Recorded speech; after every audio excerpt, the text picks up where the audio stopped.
Hello guys, সবাই কি অবস্থা? আশা করি সবাই ভালো আছেন। তো কিছুদিন আগে আপনারা একটা ভিডিওতে দেখছেন আমি তরমুজ চাষ করছি বা বস্তায় লাগাইছি, সবাই ভিডিওটা দেখছেন।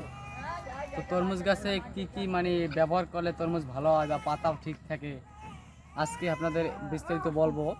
প্রথমেই বলবো গাছের পাতা যেহেতু না খায়, সেই কারণে একটা পদক্ষেপ আমি দিতে আসছি। এই যে বোতল, এই বোতলে দেখতে পাচ্ছেন।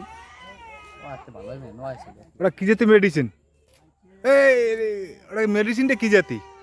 মেডিসিনটা হলো মানে অনেক পদক্ষেপ, মানে ওরা মিক্স করে একটা মেডিসিন তৈরি করছে, সেটা আমি ভালোভাবে বলতে পারবো না। তো ওইটার দাম 130 টাকা, মানে এতটা একটা বোতল থাকে। তো এক ফোঁড়া 1 লিটার পানিতে দেওয়া লাগে, মানে এমন কেমিক্যাল, একটা ফোঁড়া একটা পানিতে দেওয়া লাগে 1 লিটার পানিতে। এই ওষুধটা দিলে কি তরমুজ ভালো থাকে?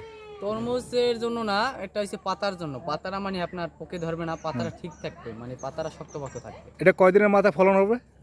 আপনার তরমুজ গাছ ধরেন লাগাইছি 1 সপ্তাহ পর মানে আগা দেবে, পরে আর 1 সপ্তাহ পর মানে আগাটা আমাদের কাটতে ফেলতে হইবে। তারপর ওই যে আগাটা দেবে, ওই আগাটা আপনার ফল ধরবে, ফুল ধরবে মানে। আর ফল ধরার সাথে সাথে একটা গাছে যদি 5টা 6টা ফল থাকে, তা আপনি সেক্ষেত্রে 2টা ফল রাখবেন আর তা সব কেটে ফেলবেন, যার কারণে আপনার ফলনটা ভালো হবে আর কি। তাহলে তরমুজটা পুষ্টি হবে, ভালো পুষ্টি হবে। হবে, ভালো থাকবে। তাই তো আপনারা এই ভিডিওটা কিছু ধারণা পাইছেন যে কি কি দিলে আপনাদের তরমুজ চারা ভালো হয় এবং মানে কি কি পদক্ষেপ গ্রহণ করলে তরমুজ ফলন হয়।